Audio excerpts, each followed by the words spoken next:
Can you guys hear me? Yes. Hello, Harry. Hey. No. Yes, I hear you. I hear you, Harry. Can I you hear do. us? Oh no, I can see him. Good. Still can't hear you. We could hear you a second ago.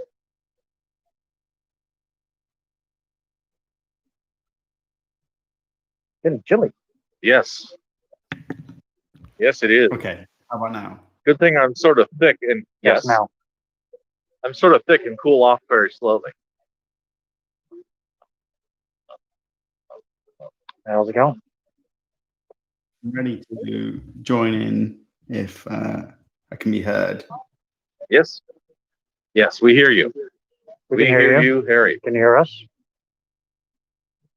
Okay. I can't hear them, but I don't know why that is. Maybe it's my shit. Oh, darn. I guess not. What's going on?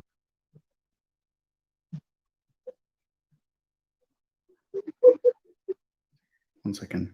Well,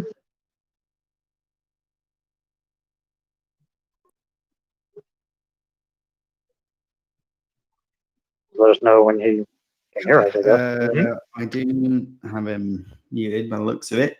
It's not muted. I bet. So I just plugged in a microphone, so I'm wondering whether it's trying to do audio through the microphone. It doesn't say. It says it's being through. We hear Harry very well.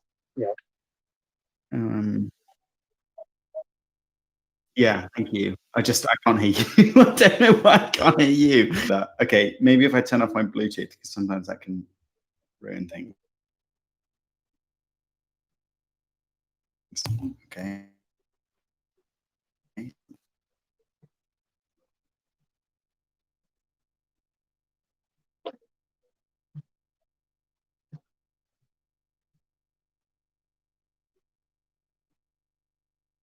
Okay. Okay. Brexit, I hear. No, that's pretty much it. Almost done. Yeah. It's not too late. They could turn back. Europe would have them again.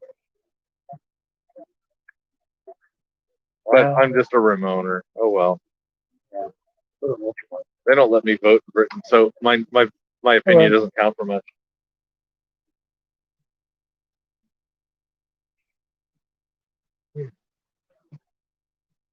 There's very pleasant green smells around here. We don't have the ultra wide enough thing for the smell-o-vision, but we are downwind of pleasant green sharing. If we can smell that, and that's been exhaled from people, Yes. that's molecules from someone's lungs. Yep. So if they had COVID, then we would be smelling stuff that was in their lungs. How does that work?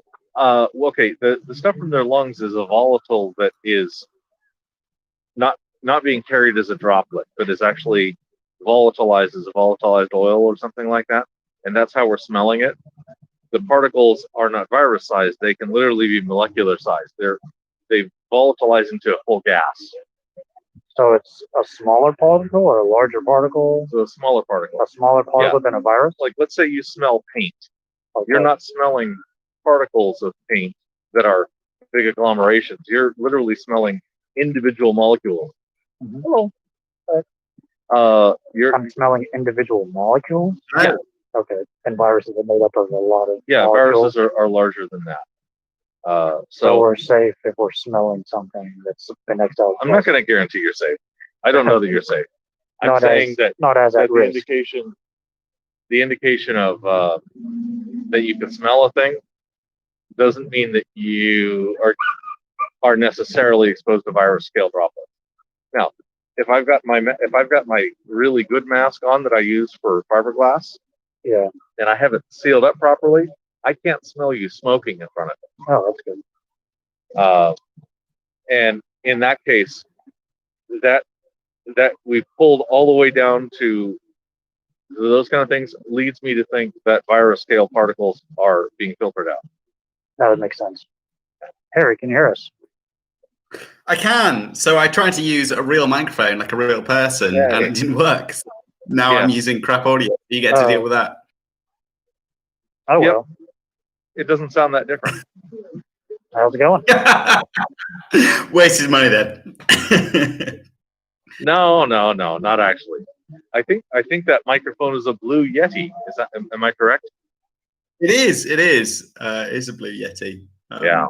I don't know. I haven't used it enough because when I plug it in and out, it changes my audio settings, and I'm not good enough to be able to make it work. I heard you guys talking about Stoicism, and it's like my favorite topic. So Please. But then it cut out messy audio and stuff. So I wonder where you got that. What do you think memento mori means for Stoicism from the Stoicism philosophy? So I think that it's about,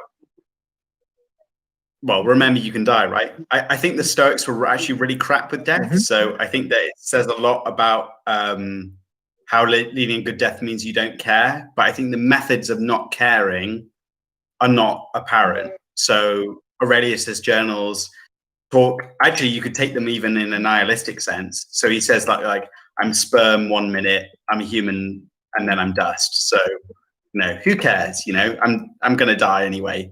So there's like this nihilistic sense, which I think you can cut it. I actually think that there's better kind of Eastern philosophical practices that a memento mori fits into, kind of a remember you can die, you're mortal kind of frame. I think Stoicism is important in that it says that, death is an important aspect of it. But I get most of my philosophy about mortality from a different sect of philosophy. Cool. Okay. So you like Stoicism, just not the mortality part. I love how it's supposed to say that mortality, the be all and end all of death is not the be all and end all, so to speak. It's not a focal point necessarily, but understanding our impermanence is. And I think other philosophies deal with impermanence a little bit better, but I think that it's a wonderful way to get into that kind of idea of we're going to die, so what? And actually the crossover between Stoicism and Eastern philosophy, I'm going to move my camera because I'm noticing that I'm not in frame properly on it. Okay. So I'm noticing that no, not that one. I'm noticing that the more and more I read about Eastern philosophies, that they cross over between the Stoic philosophies and kind of Hellenistic Greek philosophies, or later, or even kind of Schopenhauer or whatever. Because Schopenhauer, I can't even get myself framed. Why can't I get myself framed? Not that way, this way. Schopenhauer and things like that. So even when we get to like kind of European philosophy, these points about suffering and how we deal with death and how we think about living and how we think about impermanence. And so I think Stoicism is great at living everyday life. And I think it's a great, it tosses into what it means to live a good life, and a good death, if there is such a thing. But actually, like the methods of doing so, I think Stoicism is really strong on living kind of a life that's much more tranquil and accepting of people's crap behaviors, which I think street epistemology does, right? It's really good at patience. It teaches patience when you sit. For sure, yeah. Gotta be patient. Gotta hear people out. And just be non-judgmental, at least on the outside. But really should be non-judgmental. People are mistaken, not evil. Yeah. People don't knowingly desire bad things. I like that. How to have impossible conversations. And 90% less judgmental might be enough. Yeah. What is there a I've had guys? Go ahead, Terry. Where evil enters. So when you think, okay, this person is evil, is there such thing in your mind as an evil person? No. Yeah. And what's that?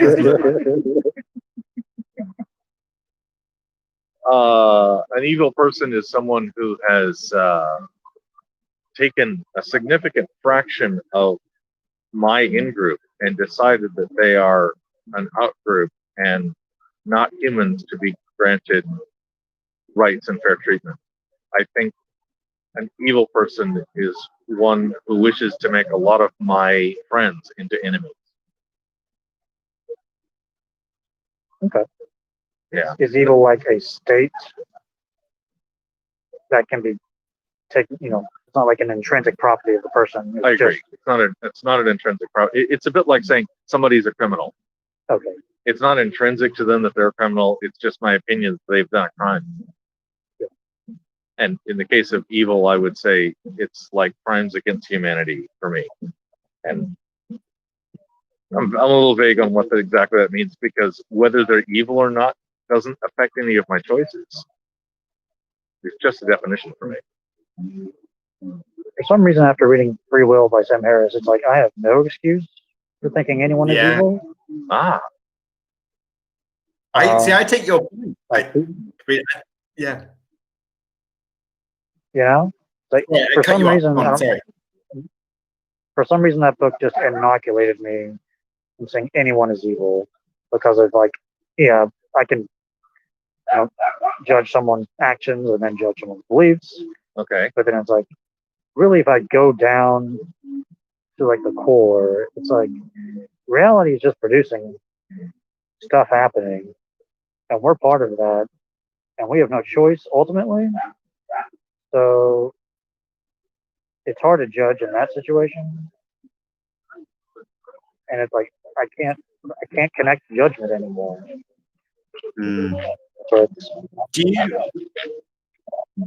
you think determinism teaches compassion? Because a lot of people think that without free will, there's without love. it does without what? Love. That it invites a certain type of cynicism and nihilism.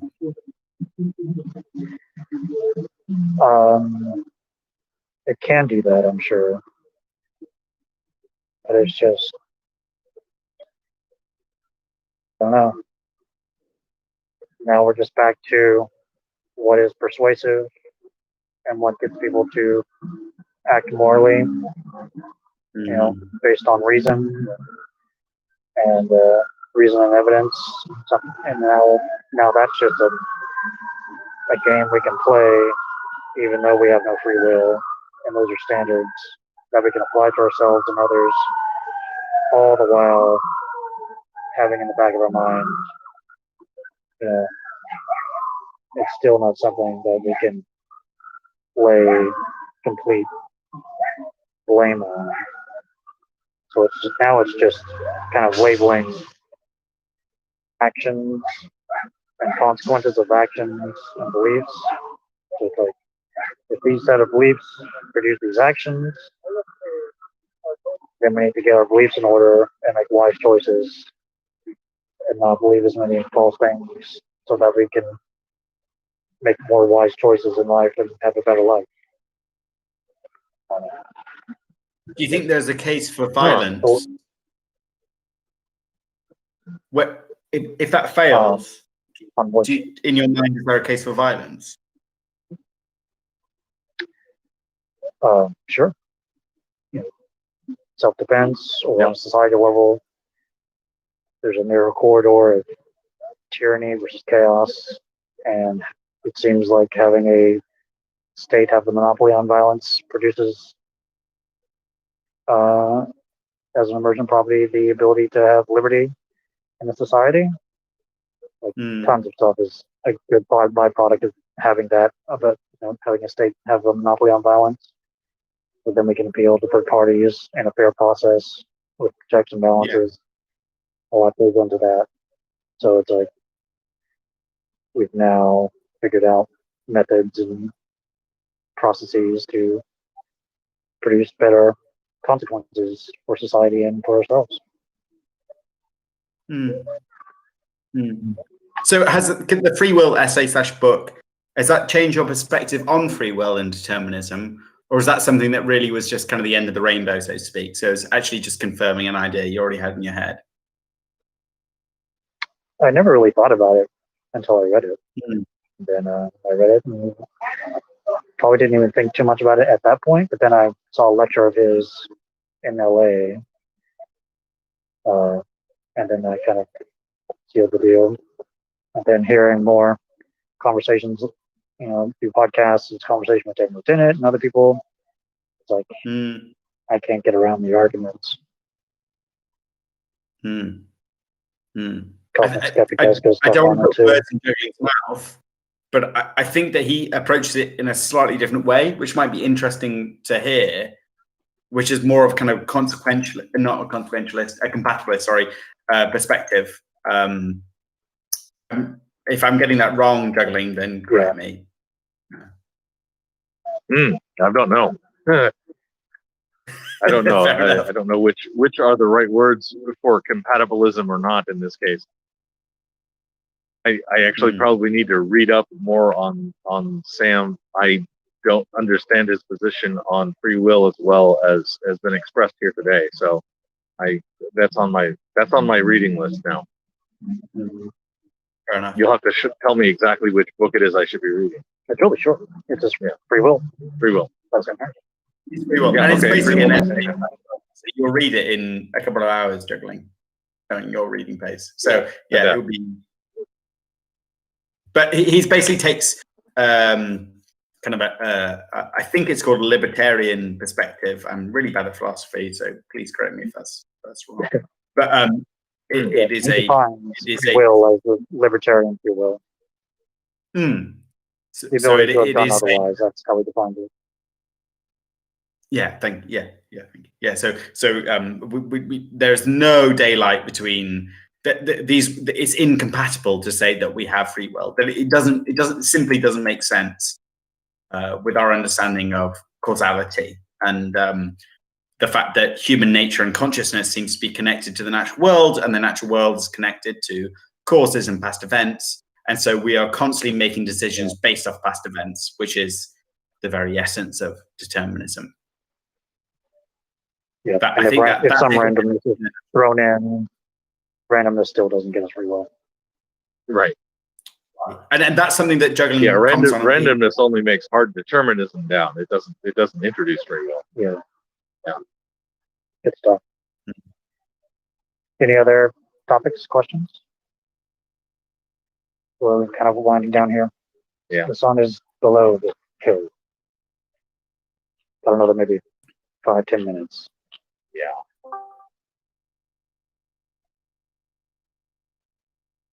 I was going to talk a little bit or ask you about compassion, but if other people have questions, then yes, please.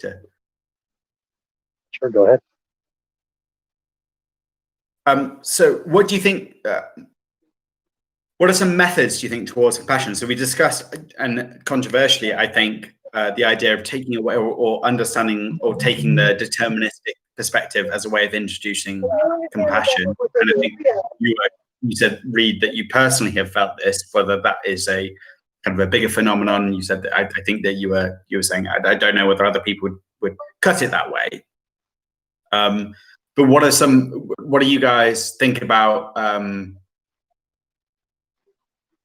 what do you guys think about what tools are necessary in order to introduce compassion? So whether that be learning about Stoicism or taking on a deterministic perspective, what do you think are kind of important tools? And that could be the most obvious thing in the world, saying SE, but what kind of things in a divisive world, what do you think are some good tools to encourage compassion?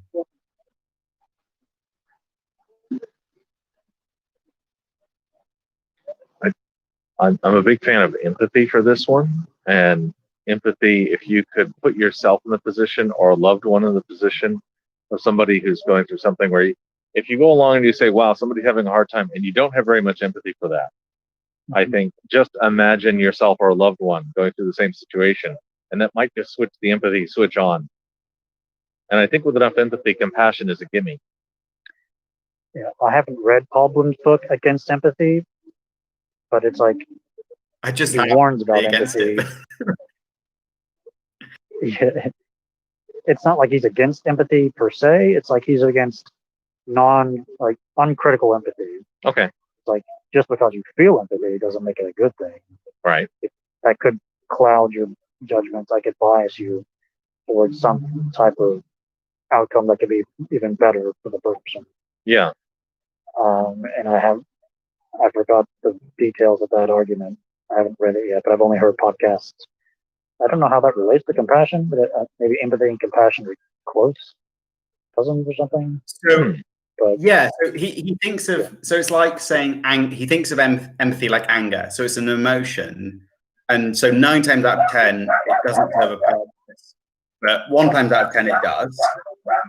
And the reason why he thinks that it's a limelight. So my understanding of the book is that it's a very strong limelight on specific people around your circle, and it appeals to an intuition built from our evolutionary biology, which could actually lead us to a very skewed view of morality, and actually often does. So the tribalism we seek is actually evidence of empathy. It is an exact thing saying, I empathize so much with this person, that's why I'm so angry. Sure. And so his thing is saying, he says that I see empathy as kind of an intuitive reaction to what's right or wrong, or what I love or what I hate. And what we should have is a much deeper, rational perspective on this, which he calls compassion. And so it does come down to semantics. And in the first few chapters, he talks about these semantics, which I think are really important. So that would be my take on that. And I think Paul Bloom, like with Sam Harris, I think his conversations are really lovely. And I think that you won't get any more from the book than what you've already listened to if you've listened to his podcast with Sam Harris. The one thing I got from the book was the fact that he sees it as anger. And so I was like, okay, that really helps kind of, I think, put it in perspective in my head that anger is important in very niche situations, but not in a lot of them. And I think that helps sell it much more to me. Yeah. Anger is over-selected for. Yeah. Carl Sagan's Del Blue Dot always gets me in the compassionate mood. We are all here on this small rock floating through space together, and we're all gonna die. Memento mori. So yeah, I think I might be like oversimplifying what compassion means in this case by saying, if I'm missing compassion, it's really that I'm seeing somebody as out group, not in group. And if I can just bridge that out group, in group idea, for me, I'm going to call that empathy, but it's just words. It's seeing them, it's choosing to see them in a light where I don't want vengeance or justice. I can have compassion for Donald Trump. I have known people who are narcissistic. I have known people that are ridiculously overcertain. I have known people that are very quick to act and slow to think. And I could love that. I think so. I could love Donald Trump. I don't want him leading me. I don't know. Vote against him. But I don't have compassion. Doesn't mean I vote for him. I even think the quickest thing is I can see the fear. So there's enormous fear about him losing, being judged, not loved, and that invokes a compassion that, you know, there's a certain panic, and we all. I show that in spades every day. I can see that I show that in spades, and when I see that in Donald Trump, I think, or anyone else really, I think that okay, there's a lot of fear here, and I suppose I cash it in that way. There's an enormous amount of fear about wanting to be loved by the other. There's enormous fear about the perspective of how you perform according to your relatives and your dead or alive father or whatever emotional system you have in place. And then so just seeing that, the tragedy of being human, I think, quoting Sam Harris, we are all on the Titanic together, or Seneca, the whole of life is worthy of tears. I think that then invites that kind of compassion. Sounds cool. Sweet. Well, I think we're getting close to dark here. Yes, we are. We will. We need to dump a chunk in about the next 15 minutes. We need to be in vehicles. Yeah. So cool. Thanks, Harry, for stopping by. Yes, thank you everybody for coming to this big long live stream. Go ahead, Harry. That's me. No, you go. Okay, thank you. Not really any outros. If you want to, you can flip through the outros, or you can hand me the scene and I'll do it. There you go. Okay, so if you want more of Reid, go to Cordial Curiosity at YouTube. That's a really good one. You might notice that it's the middle one on my list of most recommended SE-related video channels. These are 5 from a list of about 15 that I have promoted YouTube channels on my YouTube. Promoted channels in my YouTube, before I say that. If you're really into this method of street epistemology, I recommend going to streetepistemology.com, where they have gathered together the resources from the community in a really nice, easy to read place. And they also bring you the Street Epistemology podcast, in case you like your Street Epistemology shoved right in your ear directly. None of this fancy video getting in the way kind of thing. Thank you for coming to this Vanilla SE in the Park. I'm going to skip the music for now and just say, if you would like to be a guest in my show, or since I'm also talking on Cordial Curiosity, if you would like to, with either of us, you can just get a hold of us. We're available all sorts of ways. You can find our contact information on our channels, and we really look forward to hearing from you. Thank you very much. Have a good day. Have a good day. Bye-bye. Stream might be off. Yep. Yep, you have a few to end. I hope I We don't have to streamed and streamed and streamed today. There was so much streaming.